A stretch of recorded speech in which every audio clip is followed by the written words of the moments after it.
Yo, what's up? Thank you for tuning in today. Thanks to Humans for bringing us in. Thanks to you for supporting the show. I'm Shane Raymer, and you're listening to the Friday episode of That Sober Guy podcast. Today's guest is Nathan Rich. Nathan was born in Hollywood to a Scientologist family, and after being sent to the infamous abusive Mace-Kingsley Ranch twice, not once, but twice, he escaped and was disowned by his family. He spent 7 years as a homeless drug addict before turning his life around. Nathan appeared on the Scientology and the Aftermath series produced by ex-scientologist and actress Leah Remini. And he's since written a memoir called My Survival of a Cult, Abandonment, Addiction, and Homelessness. And we're going to talk to Nathan today. I'm super pumped to talk with him and hear some more about his story and his background in Scientology and what that's all about as well. But before we get to Nathan, be sure to check us out at thatsoberguy.com for past episodes and resources. You can also connect with us on Instagram at RealThatSoberGuy and on Twitter at Shane Raymer.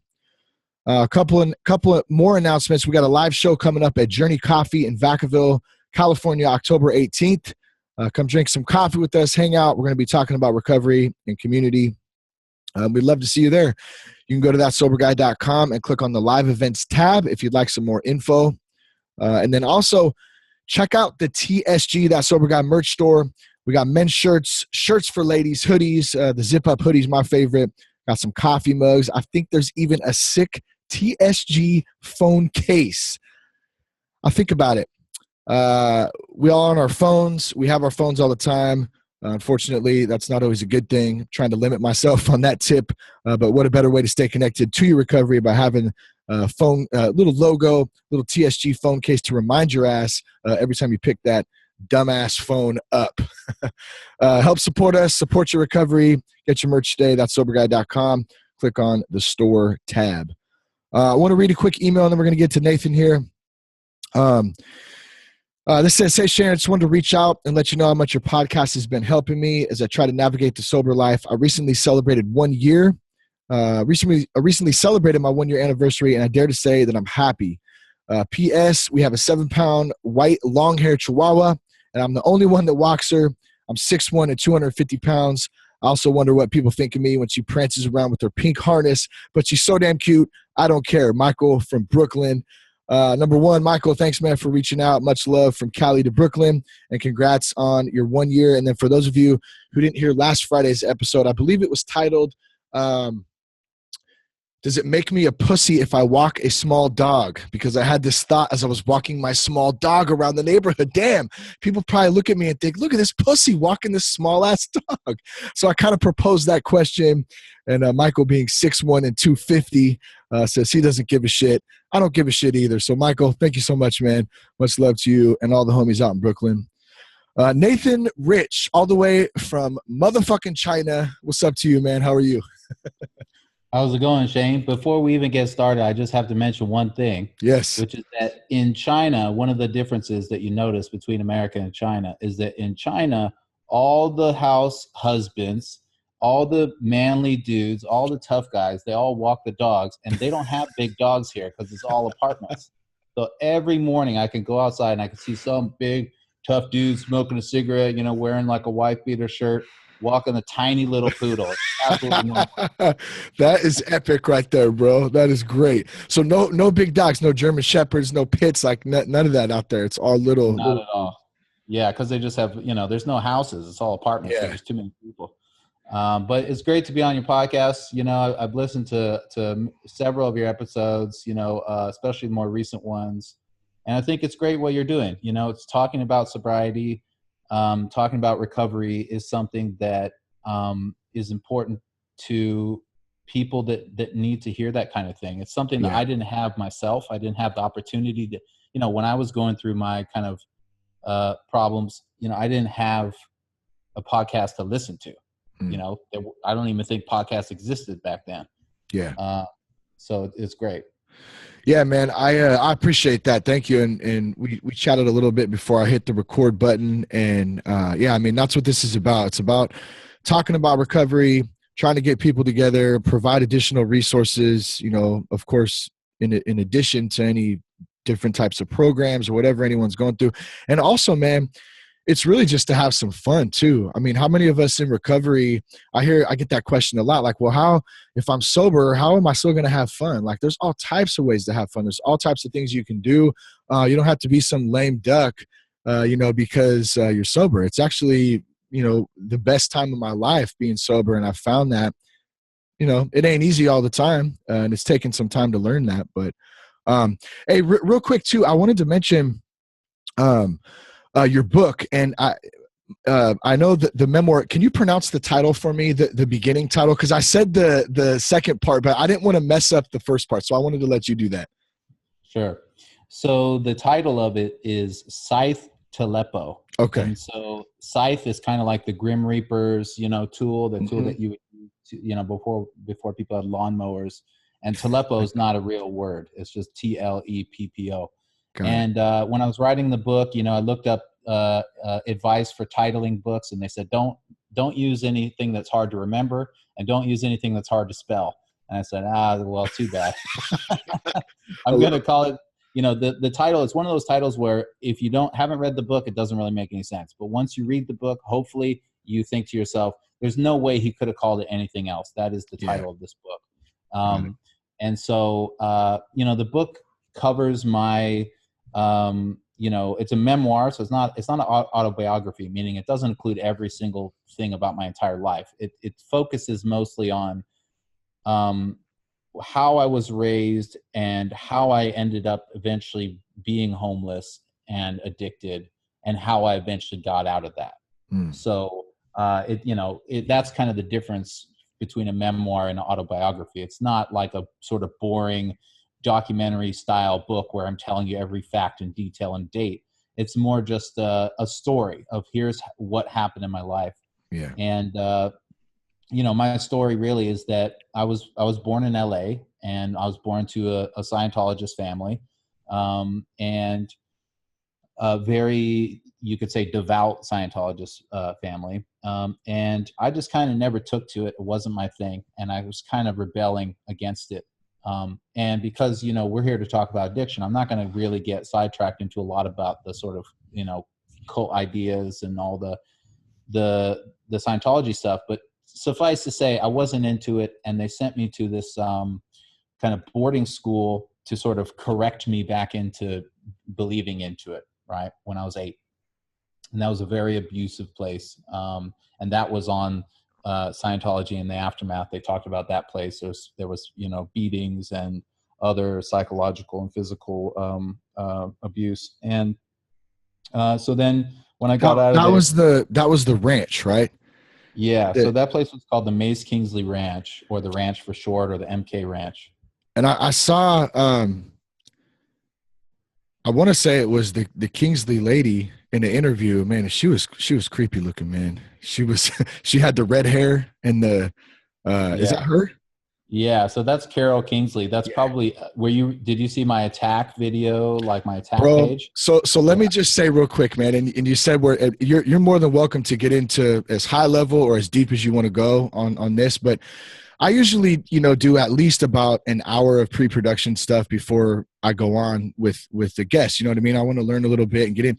Bro, I found myself like 4 hours deep, like digging and just like, whoa. I mean, I had heard Leah's interview on Joe Rogan, like there's probably a year ago by now. My wife and I, we were coming back from Tahoe, I think.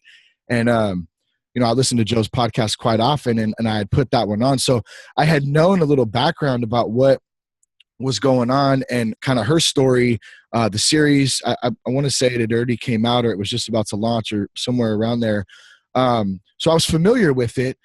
But then, after you reached out to me, I started digging into this more, bro. I mean, there's so much to that, man. And it's obviously it's interesting. And at the same time, it sounds like it's pretty jacked up too. Yeah, for sure. I mean, Scientology's got a lot of problems, and it had a lot of problems being a kid growing up in it, and so last year, I think it was last year when Leah Remini was on Joe Rogan, she was promoting the second season. So there was already a first season. So I was on the second season, And so, my episode is, it's not just my episode. There's somebody else on there too, my friend Tara Riley. Yeah. But the episode that I was in is episode 7, and it's called The Ranches. And it focuses on these Mace-Kingsley Ranch. And the reason that they call it the ranches plural is because the ranch moved later. And so there's kind of 2 different ranches. And I went to both of them, actually. So lucky me. So the first one, there was, there was beatings, and there was,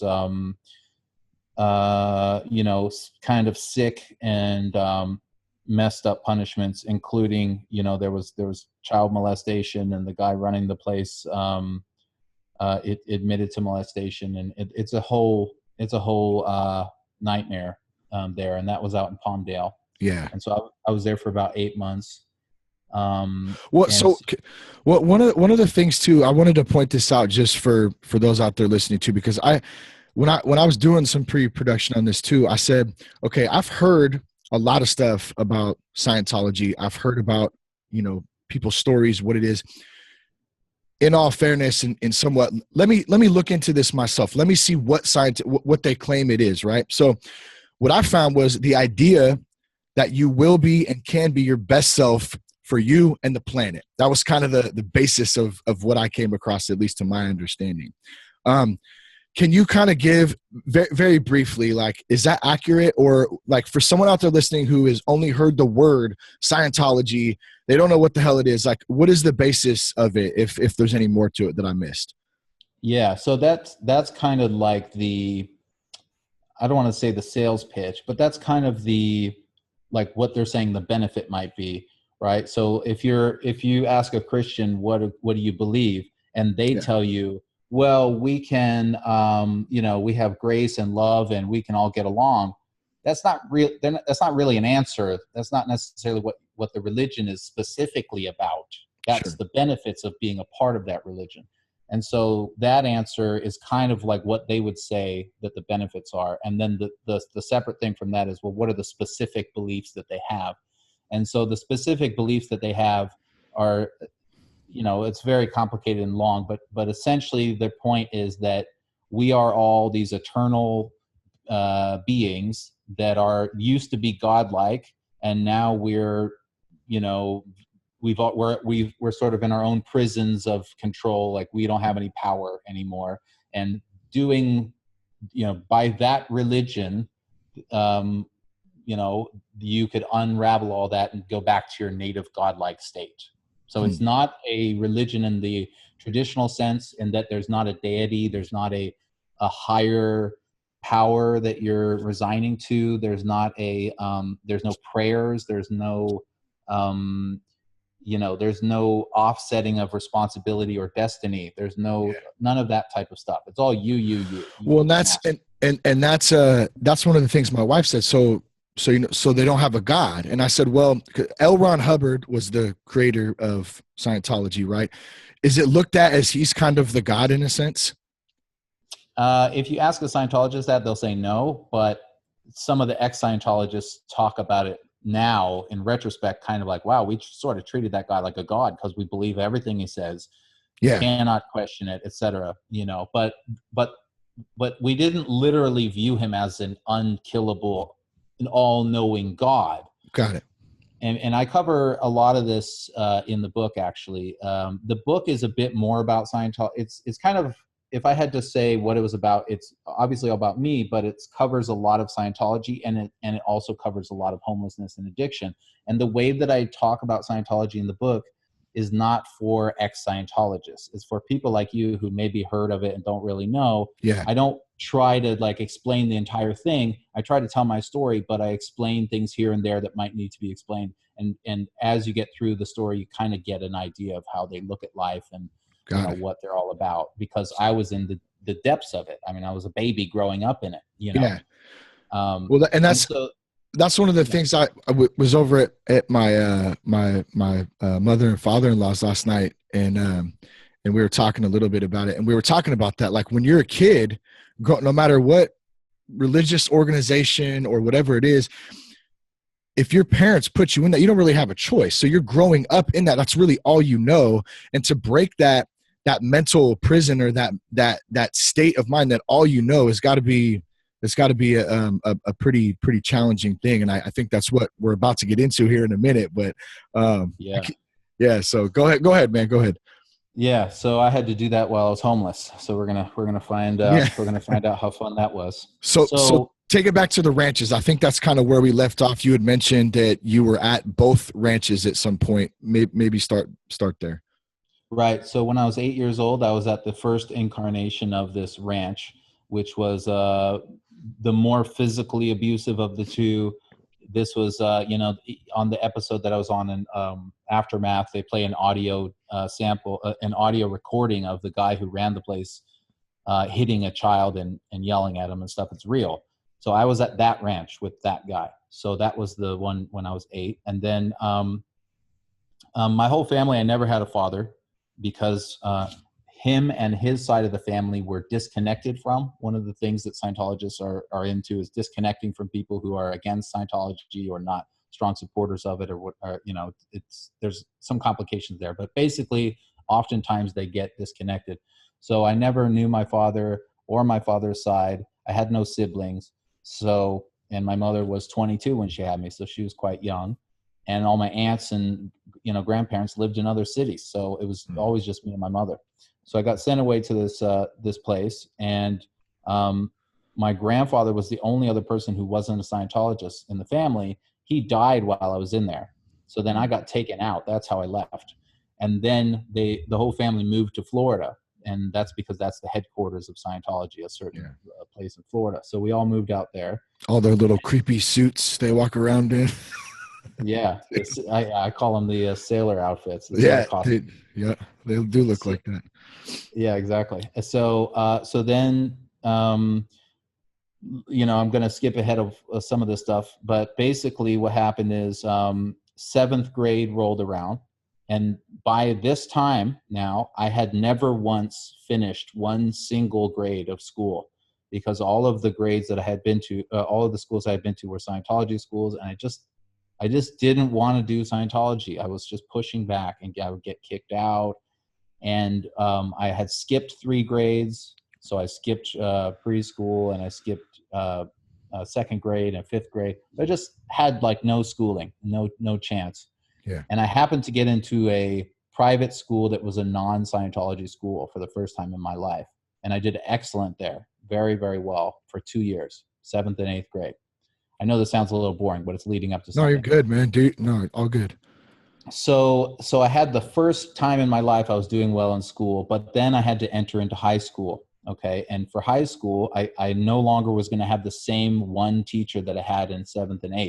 Mm-hmm. And this teacher, Frank Unitowski at Dunedin Academy, he was basically the reason that I was able to do so well. He was my first male mentor that was an expert in his field. I was learning from him. I wasn't learning about Scientology stuff anymore. Now I was learning math and science and reading and English and the world and social studies. So I got really excited. I did really well for 2 years. They even called me the junior high valedictorian, which is kind of like, no, that's awesome too. And the fact that you grew up without a father. Here's this man who's teaching you kind of somewhat probably how to be a man, how to learn. And like you said, a mentor, that was probably not only are you learning, math, English, history, all that worldly stuff, but you're also building a relationship there, which sounds like it was probably one of the first healthy relationships that you had. Yeah, you're absolutely right. And part of the reason I was learning that stuff was for him. Yeah. And I discuss this a bit in the book as well, but my mother did something to him later that was kind of like a betrayal to me. She wrote a report on him and turned it into Scientology, basically saying that she thought he might be gay, and that she didn't know if some others, basically she couldn't believe that I was getting good grades, and she kind of attacked this relationship that I had with him. And that was a real backstab for me. So then high school's coming in, and now I can't have him for all of the grades, right? So now I have all these different teachers for all the different classes, and I only get like 2 electives with him, and I'm really in trouble. I've only finished two school years. Freshman year starts. This is now 1996.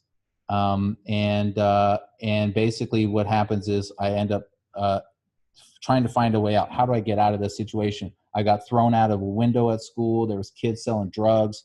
I wasn't into drugs. I wasn't into anything. I hadn't drank alcohol. I mean, the worst thing I had done was smoke cigarettes at that point.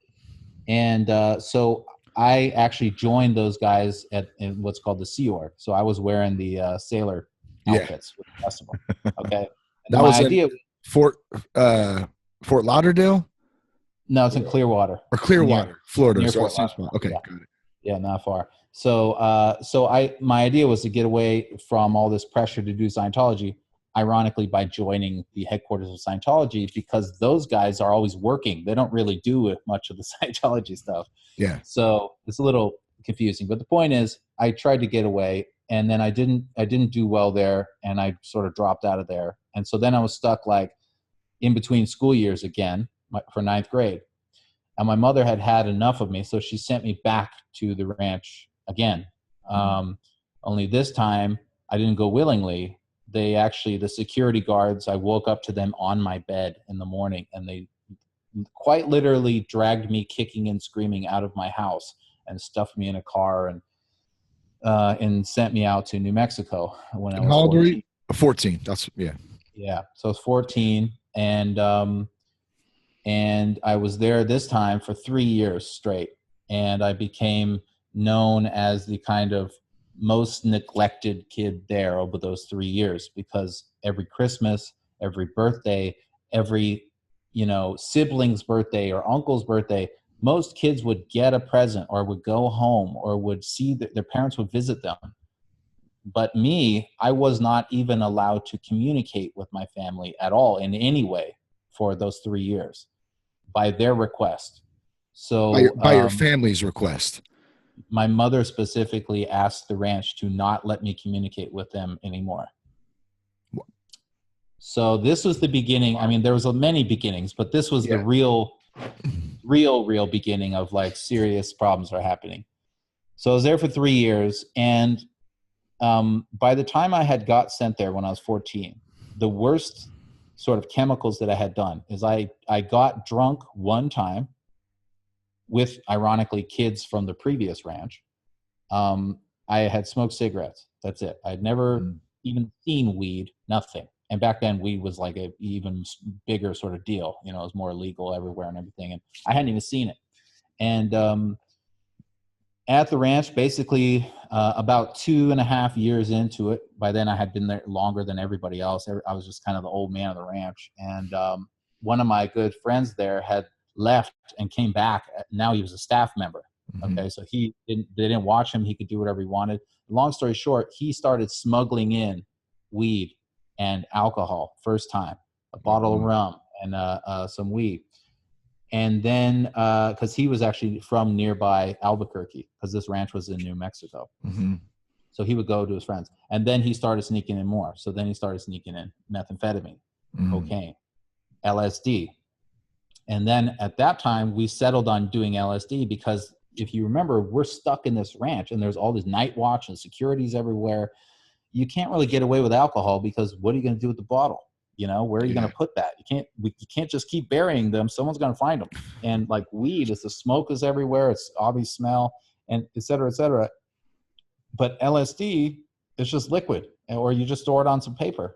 They're never going to know what that is. And as long as you have some sunglasses on to hide your dilated pupils, and you can figure out how to sort of act normal during the day or whatever, they can't smell it. There's no smoke there, so we started doing a lot of LSD, and that was where I really started getting into drugs. And then basically what happened is I was turning 18, and that ranch wanted to have like a success story.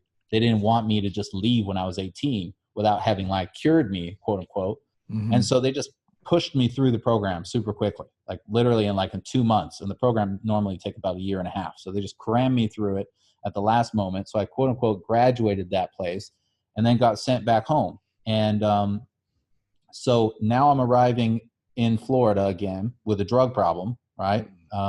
Not technically addicted to anything because I'm doing LSD, which isn't physically addictive, but I'm definitely in a lot of pain, in a lot of escapism. And so that's how I got out. And that's basically how it started. I think that's a good point you bring up. You say, I wasn't necessarily addicted, but at least to the drug per se, but you're addicted to, or you've learned how to escape your reality because you don't want to deal with stuff. So here's the best way. I don't have to deal with this shit. Let me get high, take LSD, whatever it is. Now I can kind of escape that and get out of it. And how you did that for a couple of years, right? For at least a year, right? Well, so the LSD lasted for a few months, but we were doing it every day, all the time, like every day, and then every day and every night for weeks at a time. We would even do it, even if we didn't have enough to get us high. We would, like, maybe if we had half a hit and we already had a high tolerance, we would just do it anyway, just to do it. I mean, we were just escapism, you're not even thinking anymore. And so then I was 17 and I was back in Florida. And my mother got me hooked up with this job, which is where she was working, which was also a Scientologist. And then I got this girlfriend who was also a Scientologist. And her father was a Scientologist, also working at that Scientology place. My mother's pressuring me even more to go into Scientology auditing, which is basically counseling and courses. So long story short, I'm back to 100%, indoctrination mode. And the pressure is even higher because she thinks I just finished this program and I'm all reformed and ready to be one of them. And meanwhile, I'm even further from them, from my family, than I was when I left, because I've been massively betrayed. Now I have to apologize to them and make it seem like I did all this wrong stuff. And by then, I'm already forming this habit of taking drugs. So then I started taking ecstasy with my girlfriend at the time, because she was a Scientologist, but she apparently wasn't really into it either. So we started doing a lot of ecstasy down in Ybor City in Tampa, Florida. And that would last just a couple of months. But, I had this knack for going very intense with things. I mean, in a couple of months, I built my tolerance up where I was doing, the most I did was 8 double stack TNTs, which, if anybody out there knows that stuff, that's a lot for a 2-month user. I was doing too much. And I ran away. I just said, I can't take this anymore. I'm not going to be a Scientologist. And I went to go live with the same guy who had been getting the drugs in the first place. Okay. So I went to Washington, still 17, freshly ran away. And then I almost immediately called my mom again and was like, I'm sorry. I was regretting it. I wanted to go back. And she told me in no unclear way, don't talk to us again. We don't want you. I don't want to hear from you anymore. I asked for my aunt's number. She said no. She turned me down completely. The only thing that she said that she would give me was the number to some guy that I didn't even know, who worked at a Scientology organization up in Seattle, that I could go there and maybe I could talk to him and maybe do some services. And that was it. So in 1999, she cut all ties. So basically, she was so indoctrinated from Scientology, from that lifestyle, that if you didn't go along with that, then you were X'd out completely, pretty much. That was my biggest sin of my whole life until then, was not being a Scientologist. Bro, that is so crazy, man. Like, and you mentioned the auditing too. I saw a little bit about that in some stuff I was looking at yesterday. And I couldn't, what's that little machine? There's like a little machine that they were looking at, that there was like a lever or a needle on it, and it was showing like the energy or whatever. Can you I don't want to get us too far off, but that was some crazy shit right there. Yeah. So that's they just call that an EMeter, and which I think it's short for something like electropsychometer or something stupid, but they call it an EMeter. And basically what it is it's sending an electrical current from one can, to the other, and you are the thing connecting the two. You're the conduit, right? So you hold one can in one hand and one in the other, and a small electrical current goes through you. You can't feel the current. And basically what it's measuring is the changes in resistance. Okay. So, naturally, everybody, obviously you can conduct some electricity, and it's just measuring the resistance. Now that doesn't sound too weird, but why are they doing it is where it starts to get a little bit weird. So the reason that they're doing that is that they think that all of your memories from all of time, and when I say all of time, I mean all of their concept of time, which is quite literally many, many quadrillions of years, not billions, not trillions, quadrillions of years, which is way, way longer than anyone's saying that the age of the universe could possibly be. There's nobody that says would be that so far. But anyway, so they think that we've all been around that long, and that every moment of that entire time, we've been recording things around us. So we're basically like a walking security camera, and we store all this information with us. And though each picture, each individual, let's say, frame of our video has an electrical charge to it for some reason. And so when they, when you sit in auditing, they'll ask you something like, let's say they might say, have you ever, gotten in a fight? And what the principle is that just by them saying that, you'll immediately think of a time that you had a fight, and that thought will have electrical charge, and they'll read, the needle will move, and then they'll say, oh, what was that? And they'll start to talk to you about that type of thing. And is that auditing? That's auditing. Yeah. Okay, cool. So, and that's what your mom wanted you to do. She wanted you to be an auditor and sit behind the desk, and basically, the way I see it is you're infiltrating people's minds, really, in some sort of sense. You are, yeah. That's exactly what you're doing. You're getting into the nitty-gritty details in every angle and every intersection and every left turn and right turn, all within somebody's mind, to basically, go through and do these like processes, like, oh, we're going to make you do this and we're going to make you do that. And that's why it's also called processing, auditing or processing, or being in session. It's all the same thing. So she wanted me to be an auditor. And the thing about Scientology is if you go high up in it, you have to also be an auditor. You can't just be the person getting it. Well, because you're filling out reports on this shit too, right? So basically you're creating files on people who, all of their thoughts, the places they've been, where everything is in great detail about, from the inside of their minds to the external stuff that they're doing, right? Yeah, exactly. And those are called PC folders. And so I've got somewhere around 14 huge folders filled with literally everything I've ever done with Scientology. And that's actually one of the things that I wanted to sue them for, or somehow get them back. Because the thing is, when I ran away at 17, and then my mother told me, look, don't come back. I don't want to see you again ever. That was the last time I ever saw her. And I didn't know that crazy, bro, at the time, obviously. So the thing is, all of that sessions and auditing, all that stuff I did, I was a minor for all of it, 100% of it. I never did 1 second when I was an adult. And so that's like, it just seems to me like, why would they be allowed to have all of this personal information about me when my she's passed away and I didn't have a father and I was a minor when this all happened. So I don't know. I talk to a lawyer or something, but you're right. They have all this documentation about. So that's something you're actively trying to, or at least you're thinking about trying to get back, is that info, that time that you spent there. You weren't an adult. How legally can they do that, basically? Yeah. And I think probably what they would have done is that they would have had some kind of either power of attorney type of signatures or some permission from my mother. Yeah. But I'm not a lawyer, but I suspect that I could say, okay, well, even if that was valid at some point, there's no reason it would be valid now. The people that signed it were dead, and the people that it's about are of age now. It's inappropriate. So I don't know. But as far as actively pursuing it, there are people who are actively pursuing it that I'm in touch with, and I'm kind of waiting to see how they do it, because my big issue is I'm in Asia. So it's very hard for me to do that kind of stuff. I kind of just have to wait if somebody else does it. So did you go to Asia, if you don't mind me asking, out of any fear? Like just to get, or was it more or less just to get away? I know you took a job out there. So, that was one of the things I thought yesterday, man. I mean, like, God, this has got to be, the smear campaigns. I saw the video too, that your aunts and, and I felt terrible watching that, man, to be honest. And I don't know what your connection is. I'm assuming there's probably not,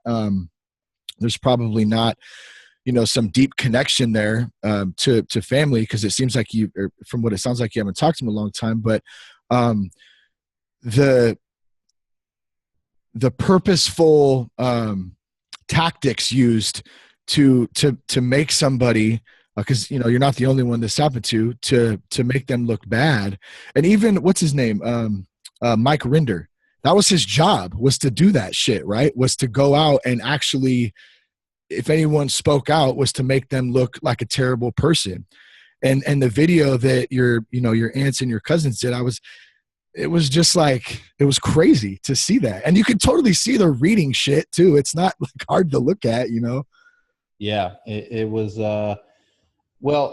that's a bunch there, but I went to Asia the first time in 2009. And that was because we're kind of skipping ahead past the homelessness, but basically we'll jump back. We'll jump back into that. I had made it a goal for myself to see Cambodia because of something someone told me while I was in school. And so once I actually had enough money, I went to Cambodia. And so that was the first time I went to Asia, but that was just for a trip. And then I moved out to Asia in 2012. And that was both a combination of just life situation and kind of just losing steam on the whole American experience, and more specifically, not so much about politics actually, but more just specifically, there was nothing really captivating me that I was doing in America. And so I was kind of just stewing in my past. And I just felt like there was nothing waiting for me anywhere. And so I'd happened to go to Asia, and I kind of just fell in love with the mystery and intrigue and just the total different environment. And actually helps me stay off of, negative habits, because there's always something exciting out there and fun to do, Yeah. So that's why I went to Asia. And then as far as my family's video against me, most of the people in that video I had not even seen in 20 years when they made that video. So, I mean, they completely disowned me. They didn't care that I was dead or alive until I showed up on a TV show. And by the way, as the TV show was airing, their video went up. It hadn't even finished airing once by the time their attack video against me was up. And I know a lot of your listeners probably don't know exactly what we're talking about. I was on this video, this show called Leah Remini, Scientology in the Aftermath. And the only thing I talked about in that episode was what happened to me at the ranch and my relationship with my mother, and how that went, and how I kind of wished I had never been involved with Scientology. I never mentioned the rest of my family intentionally. I was trying to pick a fight with people. I'm just saying, here's what happened in my life. Okay. And then what the video that we're talking about now is, as soon as that aired on TV, all the rest of my family made a video with Scientology, and literally at the bottom of the page, it's copyright Church of Scientology. They made this video attacking me, talking about how I overdose on drugs, and I have been arrested for this and arrested for that. And then, all this stuff that, by the way, all of that happened after the ranch, but they put it in a blender and they just kind of say all these words at you, and it sounds like what they're saying. I mean, the first line of it is like, the reason Nathan ended up at the ranch is because the only other option we had was jail. And my response to that is like, jail? I was 8 years old. What are you talking about? It didn't make much sense. This is what makes sense in their mind. And then if you watch the rest of the video, they talk about, he was hanging out with these kids and he was doing drugs.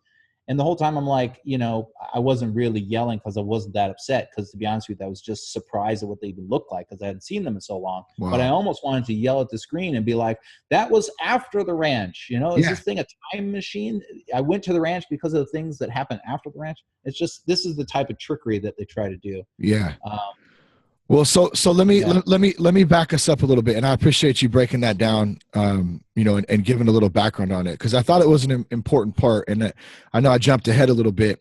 So if we back up, you basically you take off, you leave, and your mom tells you like, look, I don't want any contact with you.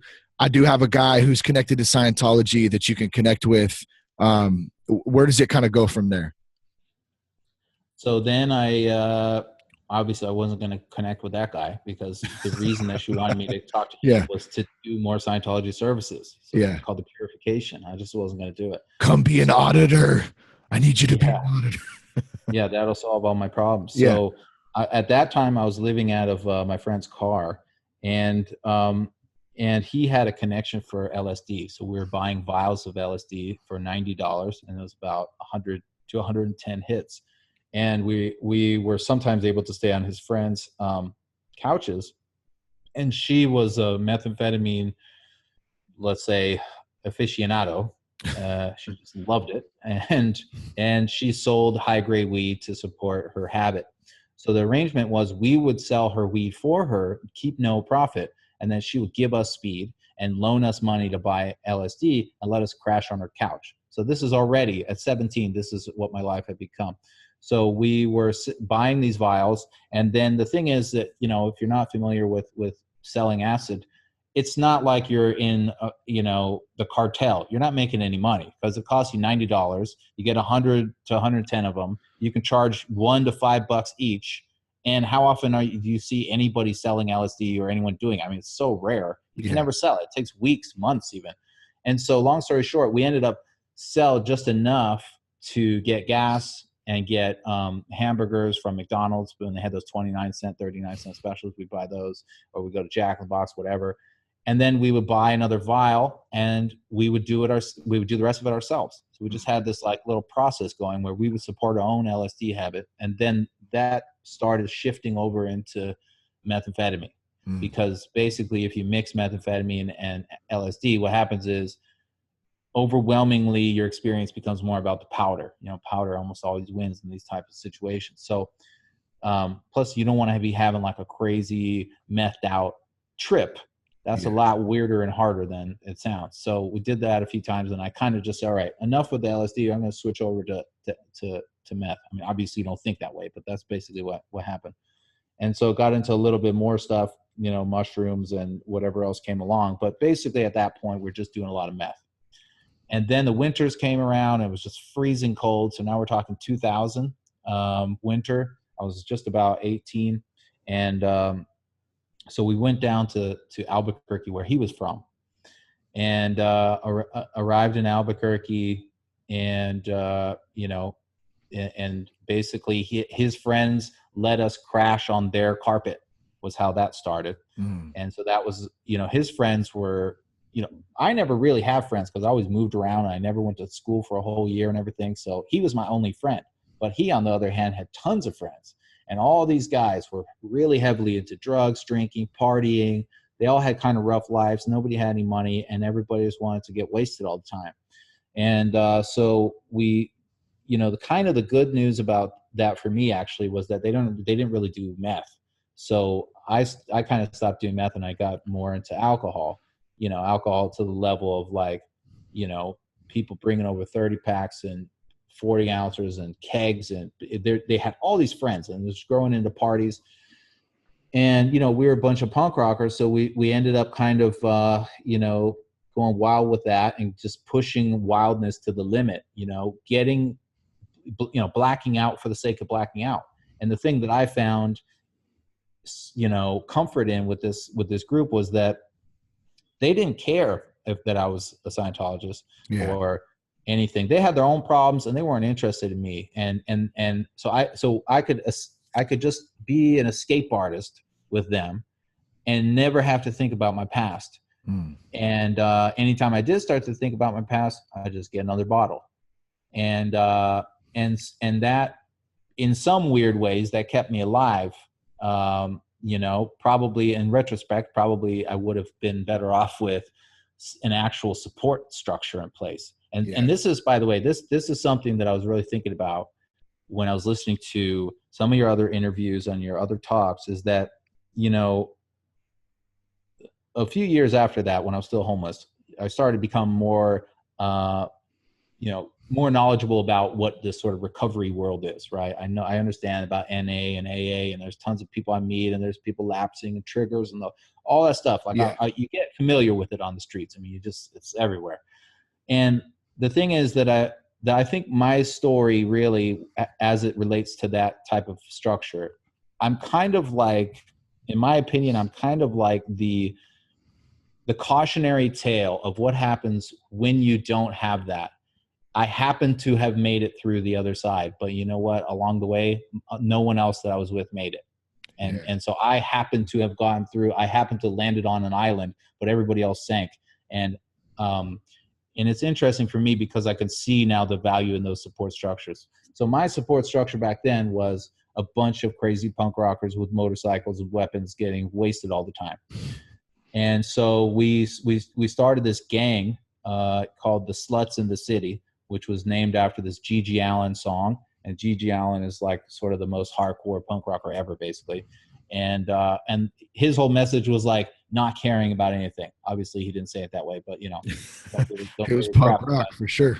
Yeah, and we just identified with that because to care about something means pain, and to not care about it means no more pain. It's gone. You can sniff, drink, party it away, and so basically, we had this group of maybe about, at the peak, maybe 50 people that were kind of part of this crew. And, a lot of them had weapons, and, we all had whatever we had, alcohol and drugs and whatever.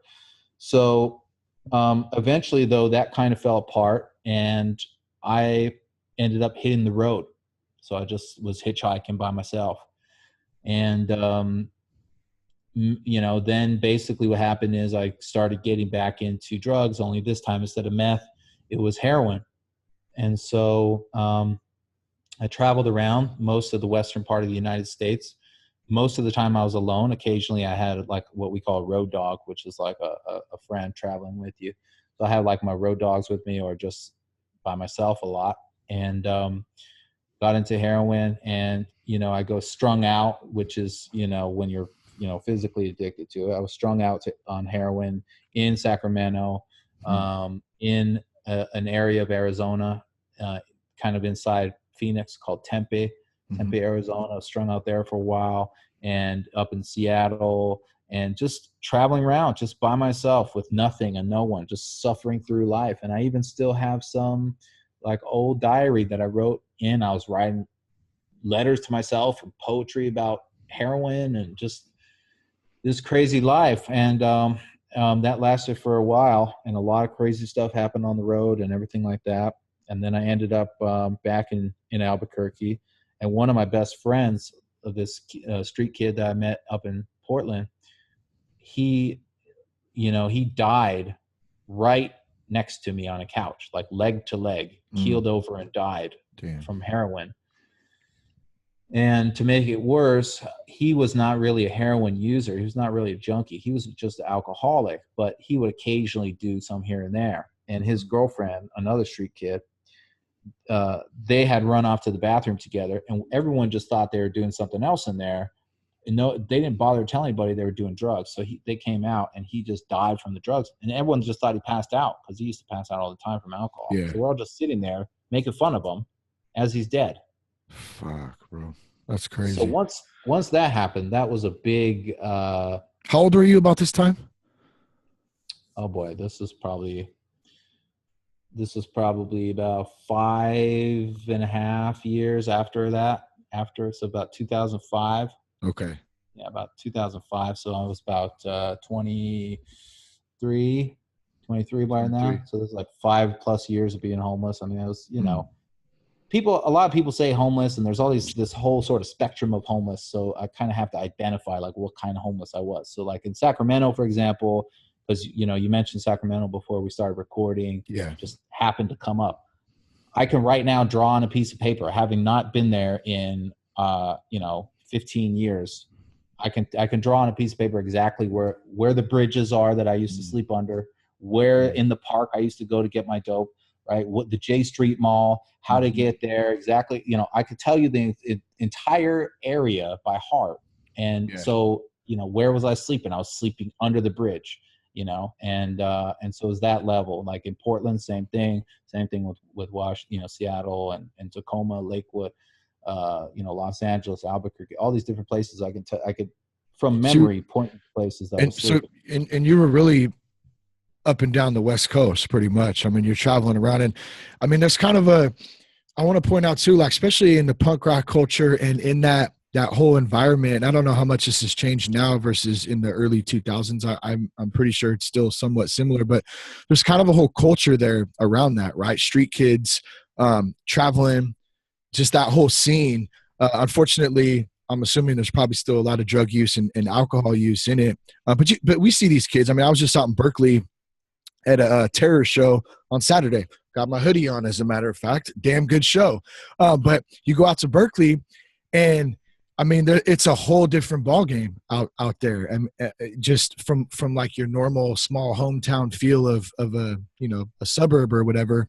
The street culture out there is it's live and popping, that's for sure. And a lot of these kids, it's sad to think that a lot of them come from broken homes. A lot of them come from childhood abuse, all these things, and you want to help them. You know what I'm saying? But you can't to some extent, because people are going to do what they want to do. And for you, I mean, what was it that finally you said your homie passed away right in front of you on the couch? Like, what was it that finally made something click for you beyond that, to start to shift your mindset down the path of recovery and trying to live a better life? Yeah. So that's kind of three things there. So one is, yeah, I tend to do that, huh? Let me throw like four questions at you. Sorry, man, I get going. No, it's all good. I always like to answer each thing, because I think each thing's interesting. So first of all, you're one of the only people I've actually done a podcast with or talked to that actually understands a bit about the punk rock kind of street kid culture. I mean, in my book, and to a lot of other people I've talked to, I had to explain a lot of this. They don't even realize it. There's very much a homeless culture. I've met many kids who are even aspiring homeless kids. Like, they have a home and they come hang out with us on the streets and kind of pretend like they're homeless. And after a while, they become homeless. It's like they want to do it even. I mean, not all of them, obviously, but, even that happens. And, Berkeley is, I talk a little bit in my book about going, when I went to Berkeley, what I thought about that. But they're kind of mostly clicked up, and they're kind of like, they're in a sense, at least at that time, we're in a sense much more sort of fashionable about it, kind of doing it because that's the cool thing to do. Yeah. And I kind of felt like I was like on the streets because I didn't have anywhere to live. You know what I mean? I kind of felt like I don't have anywhere to live. If I did, I wouldn't be here. And then I would meet kids sometimes that were like, even if they had a home, they would want to be there because they thought it was cool. And so I didn't always get along with those people. Yeah, because it's kind of like a sense of like kind of being a poser in a sense. And the way I look at it, like you have, maybe poser is a stupid word to use right there, but it's you have somewhere to go. You have a family. You have people that care about you. Like, and when you come from a spot like yourself where you're really ostracized from not just your family, but almost society in a sense too, that's some straight punk rock shit right there. That's the real, that's the real culture of that. And it's dark and it's sad and it's not a good thing. So to kind of see that, I could see how you might have a little bit of animosity and be like, man, like kid, like go home, like go love your family. Yeah. I mean, it wasn't, the type of person that I've always been really is like, I don't hate people, but I'm not going to I just go somewhere else, you're not my crowd. But, so those are the 2 points there. And then the you're right. The third thing is that, Spit, his name was Spit, by the way, my friend that died. When he died, it wasn't enough, actually. I kind of pushed heroin away a bit, but I hadn't quit. I just was kind of not doing as much. And this girl basically that I knew, she knew that I did heroin, and she had convinced me that she wanted to do a documentary for some reason. She wanted to film me shooting up. And so even though I hadn't been doing it much, I was like, all right, I'll do something, see if I can impress her or whatever. So she filmed me, and I spiked up on camera, and I was, going through how to do it and everything. And I hit myself with it. And then just, I remember I was counting down for the camera, I'm like a ham. It was like 5, 4. And then boom, my eyes open, and there's some lady who looks really annoyed, hanging over me, kind of like, you know, just being very sort of frustrated looking and kind of grabbing my arm and everything. And as I'm sort of looking around, I'm realizing that I'm handcuffed to a stretcher, and there's sheriffs all over. This is in the suburb of Albuquerque called Rio Rancho. There's sheriffs everywhere, and they're yelling out stuff like, "Where's the rest of your drugs? You know, where's the rest of it?" And so long story short, I came to find out after I was in jail for a little while for that. I got out, and she told me what happened is I just fell over and just OD'd right there and turned blue and purple and white, and she was breathing for me.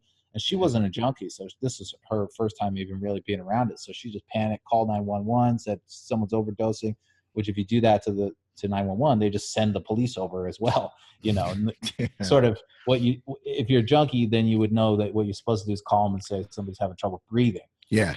They don't show up with the batons and the pepper spray, but you know, I don't blame her for that or anything. I'm just saying. So they all show up. Yeah. Yeah, she had no idea. So, and she saved my life. She was breathing for me for what she described as for 10 minutes while they were coming. Yeah. Wow. And so and then I was in jail for that one. And then the thing is, after I got out of jail, which was only a few weeks, after I got out of there, within a week I OD'd again on heroin. Right. So I was on the downward. I mean, I was towards the end there. And the night that I OD'd again, I was with junkies that time, and they had this thing called Narcan, which is they inject you, and it basically just takes you right out of heroin. It's only for opiates. And they had that, and they used it on me. And the same night, I was popping pills, and I was out drinking at a punk show. And like, I just did not care. I didn't care anymore. I was just ready to die. And, you know, I had tried to commit suicide when I was 15 at the ranch, when I was 11 in Florida, and I had, you know, really intensely considered suicide even when I was 9, and all that's in the book as well. But the point is, life was rough for me, and you know, at least I felt it was rough for me at those times. But now, when I was in my, you know, early to mid 20s, I was just over life. I just didn't care anymore. I didn't care. Yeah. I mean, I injected beer, thinking at the time, by the way, that the bubbles would probably kill me. I don't even know if that's true, but at the time I thought if you inject a bubble, it could go into your heart and you could die. Yeah. And I didn't have any dope, and I was trying to kick dope, and I ended up in Salt Lake City, and I just injected beer because I was so fiending, which some people out there know what I mean. And then I injected whiskey, and like, I just didn't care if I died anymore. And did it fuck you up? Did it like, what does that do? Didn't do anything. The beer doesn't do anything, but if you inject whiskey, yeah, you get drunk from it. Believe it or not. That's the first time I've ever heard that, bro. That is insane. Damn, dude. I mean, that's a good example of the insanity of addiction right there. Like, you couldn't get what you needed. So fuck it. Let me try this. You know what I mean? Let me see if this will work. It may kill me, but hey, it's a try. And I want to point out one more thing too, man. I think this is really important. You've kind of, excuse me, you kind of framed up, you know, the culture of like, I don't care. Like, I really don't care if I live or die. That punk rock attitude of like kind of like fuck the world type of thing. I know I've carried that, and I don't really carry it anymore, but I carried it for a long time. Like, I just did not care. And what that did is, and you alluded to it earlier, it relieved all of that stress and pressure and reality, and it made everything go away. I completely I just did not care, and it felt so good to not care. And I want to say that, you know, for those out there listening, there's a piece of that you can find in recovery. And I've been able to tap into it, and it's a constant daily process, but that's why it's called recovery. And it's giving up control. It's giving up, it's surrendering. And it's the matter of, for me, having faith and understanding that I don't have to carry the weight of the world on my shoulders anymore. And I used to do that, or I used to get to relieve that by having that attitude. I don't give a fuck. Like, I don't really care what happens to me, what happens to them. Now it's different. I cannot carry that weight because I know that I don't have to, that I'm not able as a man to carry that weight across, you know, every day of the daily grind. Some days are better than others, no doubt. Like, recovery isn't all, you know, perfect and rainbows and puppy dogs is I've heard some people say, which is kind of a weird, stupid analogy, but you know what I'm getting at. So there's hope out there is what I'm getting at, man. And, you know, you can have that same kind of attitude and still be punk rock and still be like a good person and enjoy life. And so I want you, I want to finish up where you're going, but I really want you, Nathan, if you don't mind, to get into what life is like today too, and how you've been able to go from this really terrible upbringing and, you know, just some of the worst shit, man. And I'm sorry that you had to go through that. And like, thank you for sharing like your heart today and stuff too, man. I think it's pretty amazing, the man that you've you know, been able to turn your life into. But you know, where does that go from there? And then what is your life like today, man? Right. So that's a very interesting point you made there. So that actually dovetails pretty nicely into how I got out. I know that your last question was, how did I get out? And I actually haven't answered that yet. So I'm right there now. So I had died in my mind. I had died. My friend had actually died. I was out of touch with reality. I was at the rock bottom. And I decided to take a break from heroin. So I just couldn't think about it. And I just took like a day or two, which is already hard. And then when I started to have an urge again, I just left the city. I literally ran from my problem. I said, I'm going to go to another city where I don't know where to get dope, because I was already a traveler anyway. So I just went to another city, don't know where to get it. Why was I avoiding it? Where did the strength come from? It wasn't even strength of like, I want to quit doing heroin. It was just like, I don't want to do it right now. And so that was the initial thing, was like, I just need to think about this. I need to think about what, like, I was just jarred. I was like, what is going on in my life?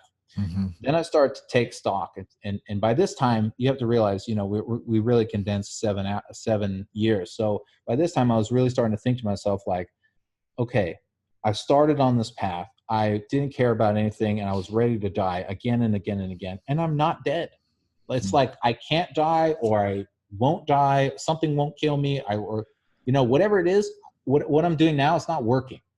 This isn't working for me. And other people are dying and losing and suffering around me, and I'm suffering and losing too. So I had by then temporarily not been doing drugs for, let's say, I don't know, 4 or 5 days a week, right in that area when I started having these thoughts. I went to a party and everyone was drinking and hanging out. And I was telling somebody, look, I was like, you know, now that I'm not doing all this stuff, I'm just drinking, everything just seems really boring. Like, I feel like I've been to this party already. You know, I already know all the drama.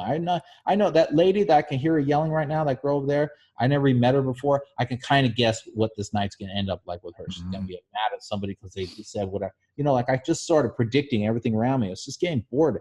And the guy was like getting annoyed with me telling him all these, like, what do you want? And I was like, I don't know, man. I just feel like I just want to do something. Like, I want to do something. I don't know what. And the guy said, well, why don't you do computers?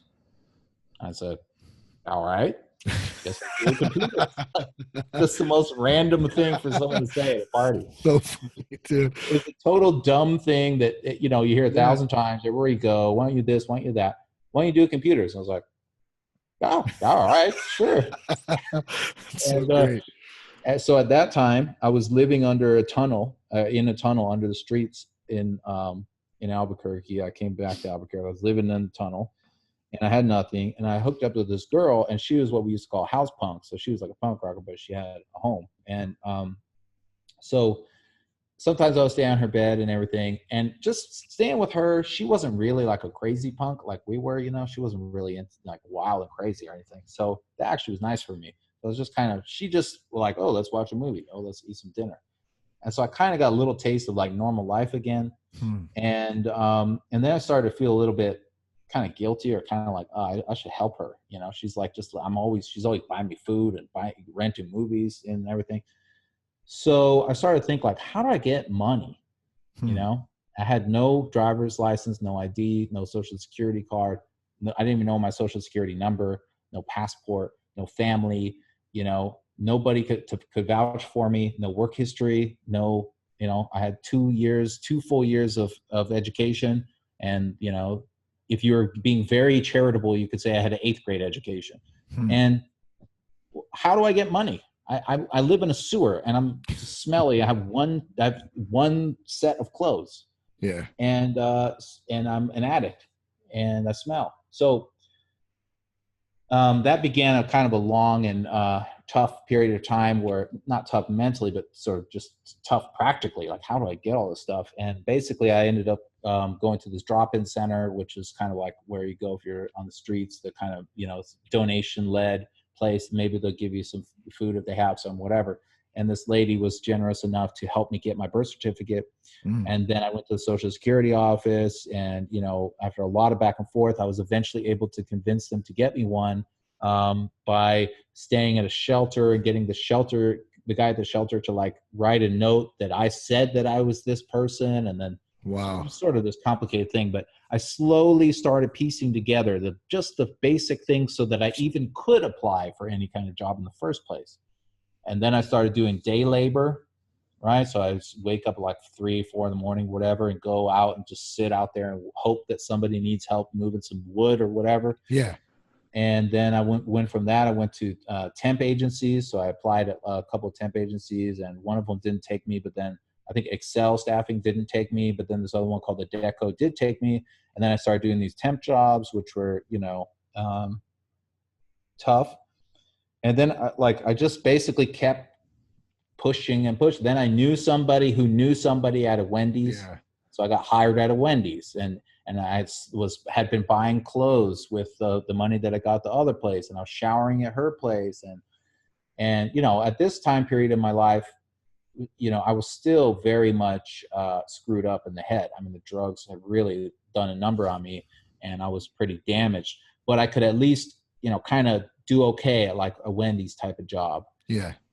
And so this is the beginning of the curve up, where I'm starting to actually turn around. And so basically what happened then is I decided I wanted to go to school, because like I knew that if I worked at Wendy's and I work at some other place, I'm just kind of hopping around these random industries. Yeah. But I had this goal. I want to do computers, whatever that means. And so I needed to get my FAFSA done, which is kind of the like federal application for like student loans and grants and whatever. But I still wasn't 24 years old, and you have to be 24 to not need your parents' tax information. So I had to call my mother.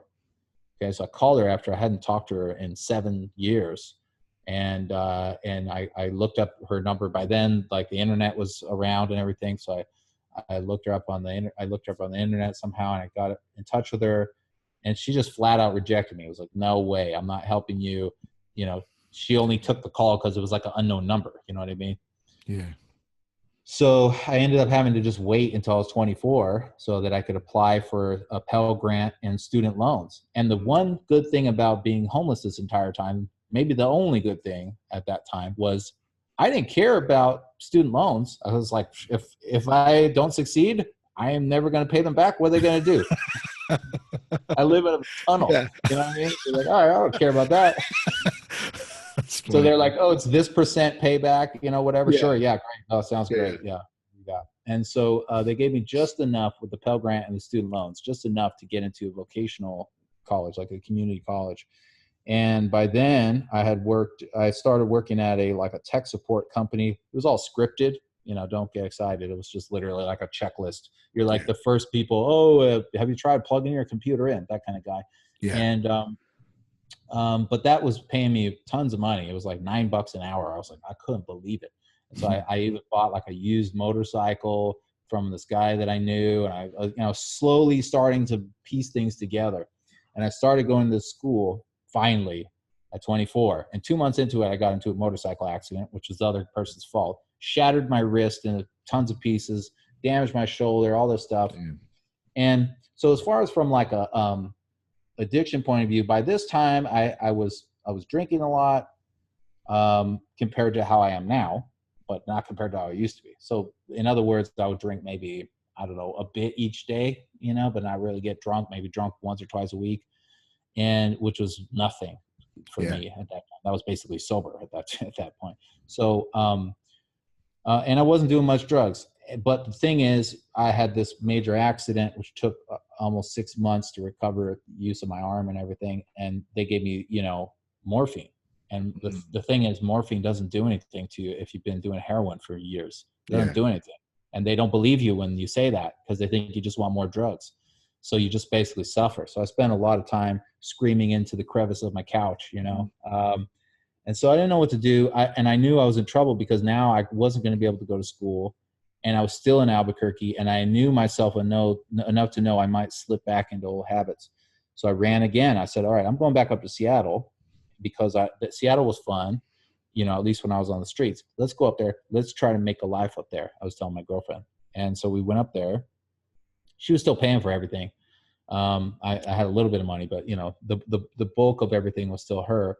And so we went up to Seattle, and I got into a place called Seattle Vocational Institute under the same type of situation. It was just the only one I could afford. Yeah. All the other ones had these non-resident fees where it was like triple price, except for this one. And I wanted to, quote unquote, do computers. So I just took the only computer class that they had, which was called a network technician program. I was like, I don't know what that is. Sounds like nerd stuff. Good, great. Let's do it. And so oddly, that class happened to be, because there was no non-residence fee, there was a ton of people there who just wanted visas because it was the cheapest one for non-residents. So there was a bunch of immigrants, and like there was a high school kid there, there was a grandma, there was a couple from Iran, and there was like a dude from Cambodia and another guy from Ethiopia. It was just sort of this mishmash of people, which was, fine. But the thing is, most of them didn't really want to learn about computers. And that class had clearly been that way for a long time. So the curriculum was extremely basic. It was like, here's what DOS is. Here's what YouTube is. Here's what a CD-ROM is. And my problem was I had just gone through basically the hardest thing in the world to actually be able to go to school. I had spent like 2 years of a ramp up time from going from living under a tunnel to finally being able to show up in a school. And I was not going to accept learning what websites are and how a CD-ROM works. So I talked to there was 3 teachers, and I talked to them, and I said, look, I'll do your curriculum, but I'm not going to get through this 9-month program and just know some basics about computer hardware. That's not happening. And they said, all right, look, you get through your curriculum. Here's what we're going to do. We're going to give you 2 servers. We're going to give you 2 workstations. We're going to buy you any books that you want. We want you to build a bind DNS server in Linux. We don't exactly know what that is, but we want you to figure it out and build it for us. We want you to build this IP cop firewall in Linux, because we're going to start embedding them in these little pieces of hardware, try to sell them. Again, we don't really know what that is. We want you to figure it out. And so I said, okay, Linux, I've heard of that. It's like an operating system or something. So I said, okay, well, what's like the command line version of that? Of course, they're all command line version, but at that time I didn't know. So I said, like, what's like the hard version of that? Because I want to do it for real. And so they told me the name of this OS called Gen 2. And it took me about a week to install it the first time. This is the level of difficulty that it takes. I was all throughout the handbook, chat rooms. I had books, and it took me about a week just to get it installed full time. And I just, over the next 9 months, I just kept showing up. I still had my mohawk, still had, slut in the city tattooed on my fingers. I was still spray painting my hair. People thought I was nuts. Yeah. And this is like an urban, community college. Like my best friend there was this like black grandmother chick who just thought I was hilarious. Come over to my house and like listen to my rap CDs and stuff. And just thought I was like the weirdest punk rock dude, Yeah. And so I just spent the next the 9 months just crash coursing myself. I was like, I'm going to teach myself then. I don't care. And I just dove into it like never before. And I put all the energy. I kind of transformed a lot of the negativity that I had into this energy, this like coal burning in the engine to keep me focused. And I showed up every day, and I took a bicycle, I took a bus, I walked, I didn't care, whatever it took. I got there, and I showed up, and I did it day after day after day, 9 months straight. And by the time I left that place, they were offering me a job to work there for $15 an hour. I turned them down because I thought I could do better. I said, no, I think I can do better than that. And I I mean, I was nice about it, obviously, but Yeah. and then I went, applied on Craigslist and everything, and I found a place, and they basically said, this was in Tukwila, Washington, and they said, well, you're not really qualified, but because you've done this and because you've done that and because you've done this in only 9 months and you taught yourself, we know that you can teach yourself what we're doing too, so we'll hire you. And then they eventually laid me off, and I moved down to LA, and I got another job that almost mirrored that almost exactly. By then I had covered my my slut in the city tattoos on my knuckles. I covered them up with like this pattern, which is actually based on CPU schematics. So I looked at a CPU, blew up the ink dye from it, and said, like, that little area over here, that little area over there, put that on this knuckle, that knuckle. So I covered up with something. And it was just part of this like gang cover up tattoo for free type of program or whatever. So I got those done for free. And then, so I'm sitting in there and I'm telling this guy in LA in this job interview about my tattoos. Cause that's the first thing people notice, of course, is like, oh, who's this criminal looking dude? Yeah. And I told him, well, yeah, this is the, this is the math coprocessor from the first CPU that I enjoyed as a kid. And I got Linux tattooed on my wrist over here. And so they look at that and then they go, okay, and you've done this and this and this and that amount of time. So the response was almost exactly the same. He said, well, you're not qualified for this position, but here's how much we're going to offer you, which was more than I even asked for. He said, because I know you can learn it. You're smart. Let's do this. So I stayed at that place for like 2.5 years. And, obviously by then I wasn't homeless anymore, of course. And I was started out as like a systems administrator, and then it was a network administrator. And then by the end of that 2.5 years or so, almost 3 years, I was what you would call a systems architect. So I was, taking charge of and or participating in these large build outs for companies like Verizon, Gatorade, Oscars and Grammys, which are not the real company names, but that's what you guys would know them as. And like skateboard.com, snowboard.com, and just on and on, all these big like companies, they're web architectures. And so by the end of that, I was like a bona fide guy doing computers, I was doing it. And so then that was somewhere around, I'm going to say 2010-ish. You ever think about finding that guy and then just saying, hey, John, I do computers. The dude that asked you, that's so epic right there. You do computers, bro. Like, all right. I mean, when people ask you what you do, you gotta say that, right? I do computers. I mean, I do. Yeah. What do you do so with them? Nothing. Everything. Whatever.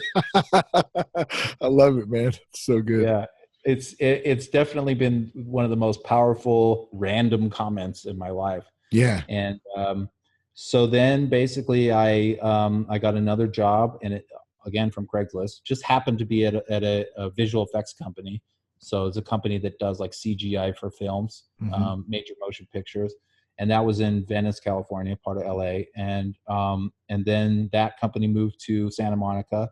And by this period of time, I was already like, I was pinnacle of a certain trajectory of technical careers. In other words, there was the only way I could really get higher up would be to become management.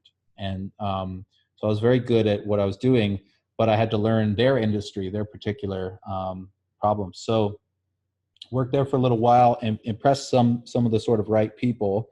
And a producer there and a visual effects supervisor that worked on Avatar, they teamed up and did a startup company in Utah, of all places. I didn't realize at the time for some reason, but they were Mormons and they wanted to move back out to Utah and do the startup company. And they told me, we want you to leave that company and come to our startup. What would it take?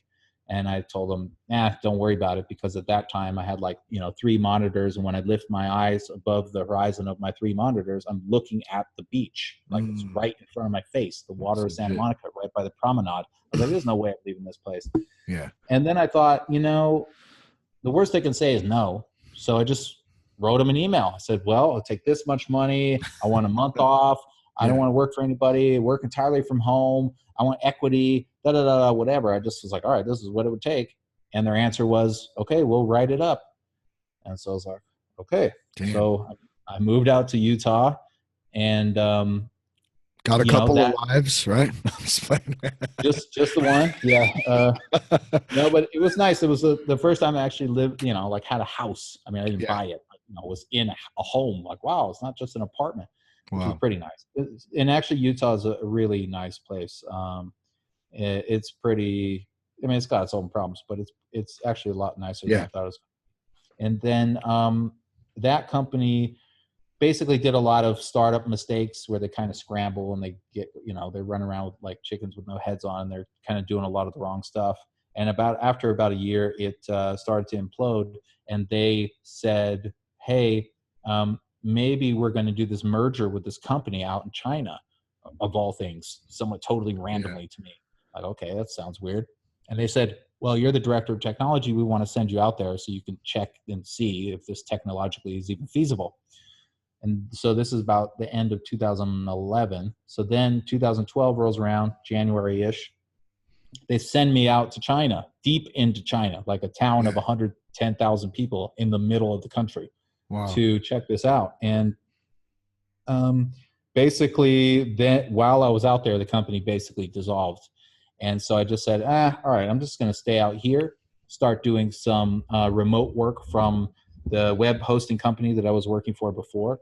So then I was working at night from, you know, because it's American time, would be nighttime where I was. So I was working at night and traveling the day. And I spent a couple years just traveling, wandering the earth like Cain, just all throughout Asia, Southeast Asia, you know, cities within China, just all over the place. And then after a while, that kind of got, you know, there's a lot of drinking going on there because I was just by myself and still kind of escaping, you know, breakups and just my life, you know. Yeah. Even though I had done computers and I was successful in that way, that doesn't solve all your problems, you know. Yeah. Just because I had money and had a home didn't mean I was magically happy every second of the day. And so then I decided, you know, I need some stability. I just need to, like, you know, be in one place where people know who I am and I'm responsible for something. So in 2014, I decided either I was going to learn Mandarin Chinese or I'm going to go get a job in China so I can see what it's like to work with Chinese people. And I applied to be, you know, like an IT manager at the largest Asian-based visual effects company called Base FX, and that's in China. And I also looked for school, and they immediately were like, "Yes, we want you." So I was living in Thailand at the time, so I went up to Beijing and met with them. This is now mid to late 2014, and they said, "Yes, we want you." After a couple months, you know, I got all the visas, everything worked out, and I started, and I was promoted after the sort of probationary period to the IT manager, and then in about a year, I was promoted to the IT director, and then I was promoted to the CTO. So I spent a couple years managing about almost 100 staff in 6 cities, in 3 countries, in 2 languages. So You speak Mandarin? Do you speak Chinese? I speak enough to, especially technical Mandarin, but you know, I speak enough to understand about 80% of common language. So you can hold like you can pretty much hold a conversation, get your work done, that kind of stuff with someone. Yeah, basic stuff. The weird thing though is because I had an assistant the whole time, so actually I can understand Chinese way better than I could speak it. Because, you know, when the server's down or whatever, you don't have time to practice your Chinese. So you just say it in English. Yeah. And then she'll translate it, and now you've learned how to say it. So I can understand about 80% of what any random Chinese person is talking about, but I can only say about maybe 15%. Very low speaking skills. So so I was you know, we had offices in Malaysia, 3 in China, 1 in Los Angeles. Sorry, 1, 2, 3, 4 in China, 1 in Los Angeles, and 1 in Malaysia. And so that's kind of the top of, you know, my game for tech. I kind of was like, all right, I don't really want to go bigger than this. This is kind of, it all started from somebody saying, "Why don't you do computers?" And now I'm friggin', you know, doing hundreds of job interviews and hiring people all across. You know, I'm not even at that point. I wasn't even doing computers anymore. It's just management. Well, I wanted to point out too, bro, because I love the whole sequence of that story, um, like the power of thought, the power of a seed that's planted into someone's mind, the power of an idea, where you can take something and go step by step and start from the very, very, very bottom of living under a bridge or in a sewer pipe, and taking it all the way up to, directing multiple companies, people, learning, teaching yourself. And the thing I want to point out about that, because I get questions and have conversations a lot about, well, how do I do this? How do I stay sober? How do I, and a lot of people think, including myself at one point, that there was just like this magic fucking wand that was going to come down and fix everything.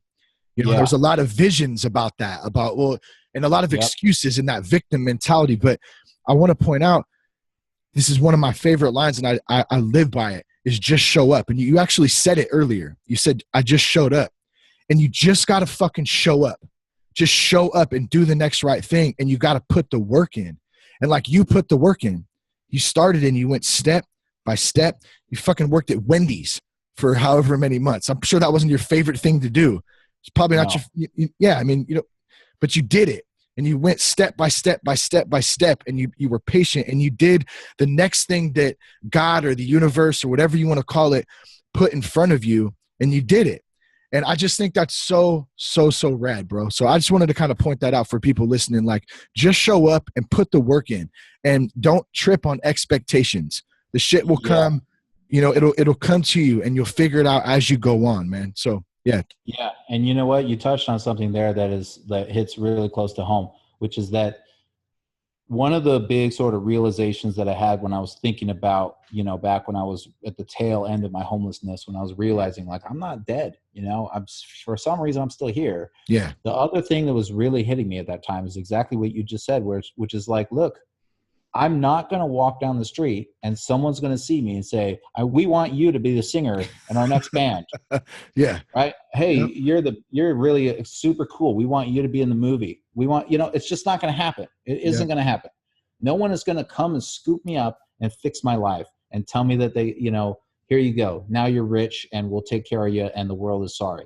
Yep. And it sounds really stupid to talk about it, but that's just, in a weird way, that's almost what I thought was going to happen. It just doesn't happen, And you're right. I worked at Wendy's for months, and each thing is a baby step. And everything you just said is totally almost perfect. It's like, when I was at Wendy's, I had 11 managers. All of them were women. There's night shift managers, general managers, regional, all these different things. And of those, a few of them were lesbians, and a few of those were like hated men.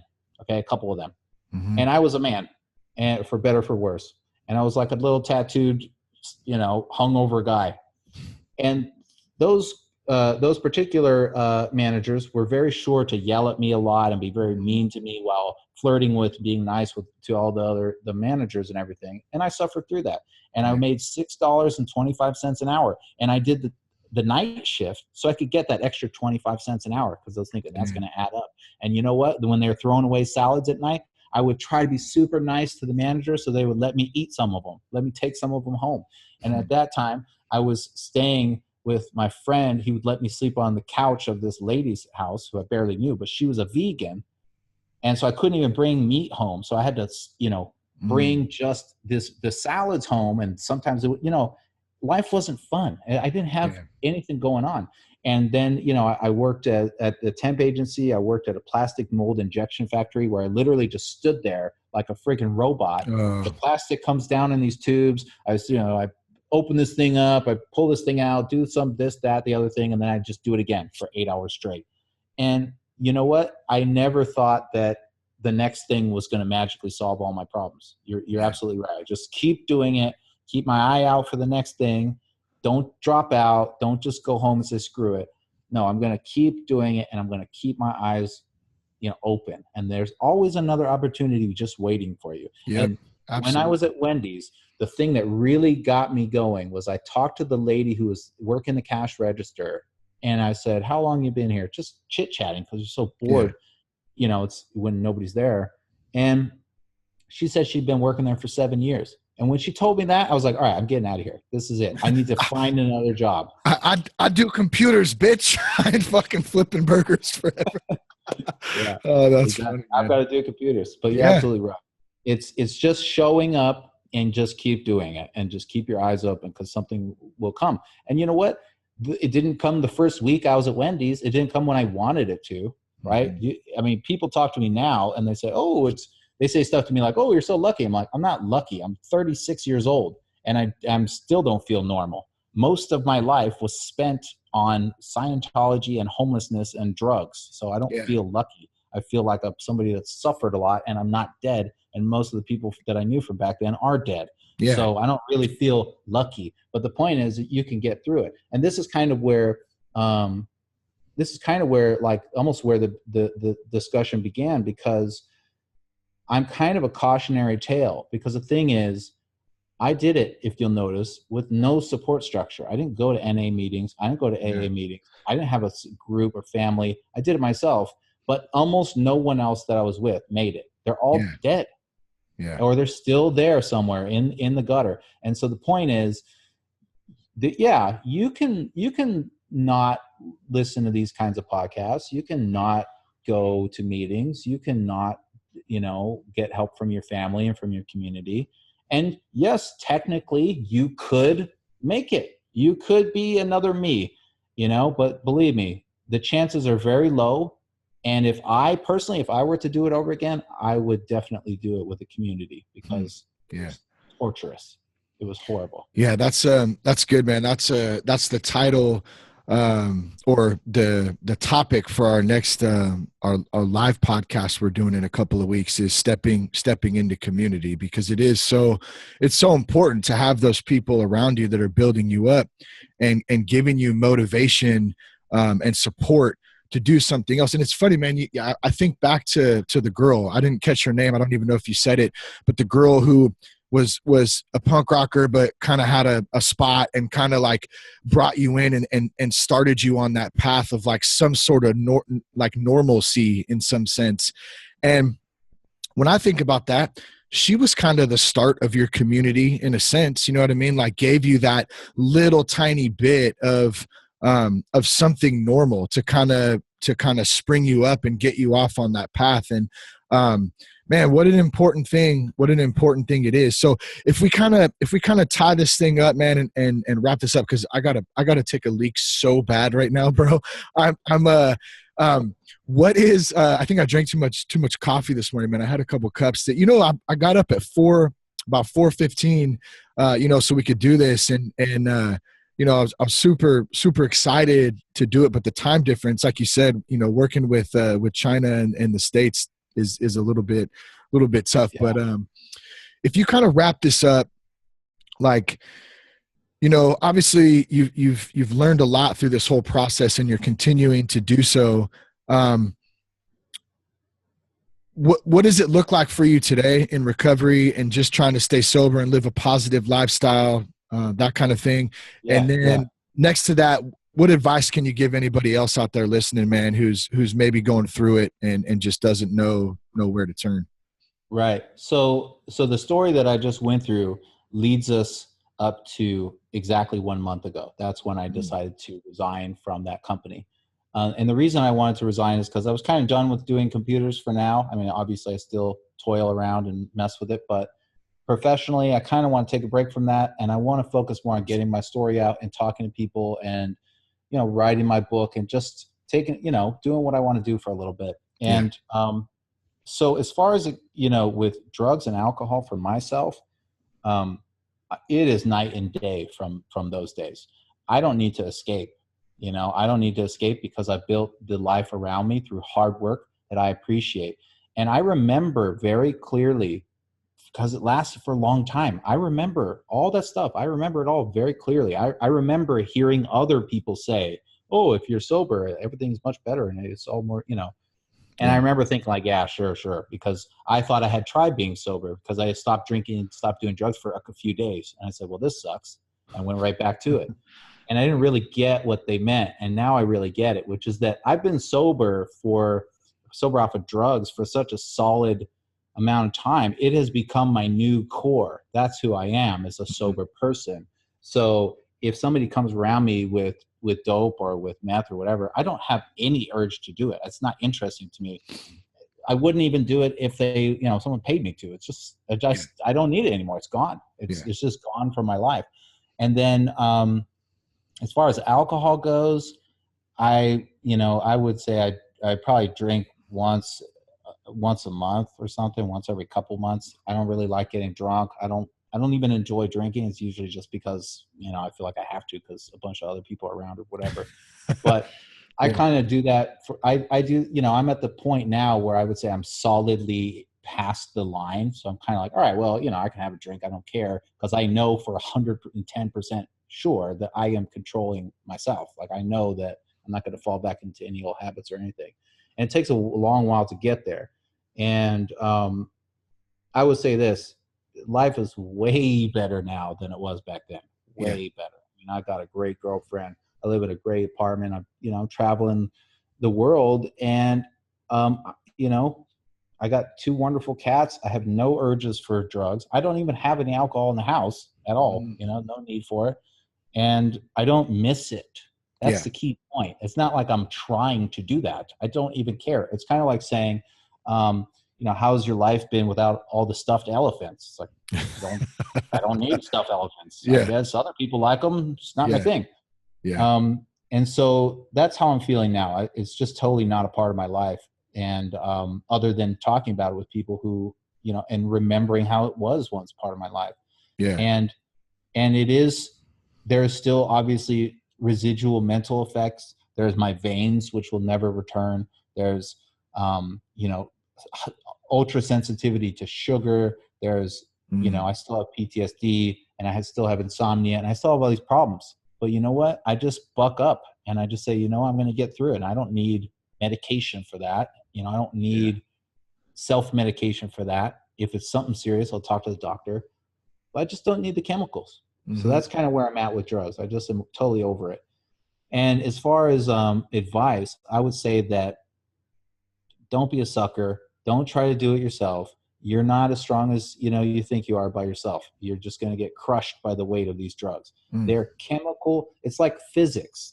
Drugs get in your brain and they physically control you. It's like saying, I'm going to outwill my own gravity to the ground. It's just not going to happen. You can tell yourself it's going to happen. No, you need other people to stand around you and hold you up. Then you can get your feet off the ground. Yeah. So that's the main thing that I kind of realized listening from your talks and thinking about how NA works and AA works and kind of the recovery options that I've seen in the past is really that the thing that would have gotten me out of homelessness and despair a lot faster than 7 years would have been having these types of discussions available and having a community that could lift me up. So I would say do it. Do they have like recovery communities in China? Like, do they have it just like they do here, or is it pretty? There's no drugs over here, dude. Yeah, there's like that. So there's not any of that really issues in that society because it's very tight knit, right? They don't have that. Safe way to put it. Yeah. Yeah, there's not. I mean, I've never met you have some drug dealers, but those are for foreigners. It's not for the Chinese people. So weirdly, you have some people will come up here, Nigerians especially, will hang out in like tourist places and sell to the tourists because the local population, they're just not interested. They think they have a much more negative stigma against drugs than Americans do. They don't have the culture of like, oh, I'm cool because I do drugs. They don't have that.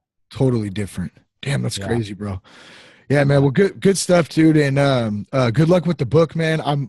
We'll make sure to put the links to your book if anyone out there listening wants to check it out. That'll be in the show notes. Where can folks find you at? If anyone wants to reach out to you, find more information, Nathan, where can they do that? Yeah, so you can always hit me up at nathanrich.online. And then I kind of made my Facebook pretty easy to remember, which is just my Facebook is Face Nathan Rich, and my Twitter is Tweet Nathan Rich, so it's all right. And my book is called Scythe Tleppo, so that's SCYTHE And then the second word is Tleppo, and you can get on Amazon. Right now it's a Kindle. The paperback will be coming out here probably in about a week. And then I'll also do a hardback. And then I will be doing an audio version, which is going to take probably a month. Yeah. And then I'm going to do a Chinese translated version, which I will have to rewrite to censor a lot of the drug related stuff, because you literally can't even talk about it over here. That's how much they don't like it. Damn, that's crazy. Yeah. There's some benefits to censorship, I mean, the culture doesn't exist here. Yeah. I know that's true. I mean, that's a good point, because my first thought was, gosh, the censorship. And we hear a lot about, obviously, in the States, especially all the shit going on right now, media, different countries battling it out, political, geopolitics, all that stuff. And we hear a lot about China, obviously, the social credit scores, all that kind of stuff.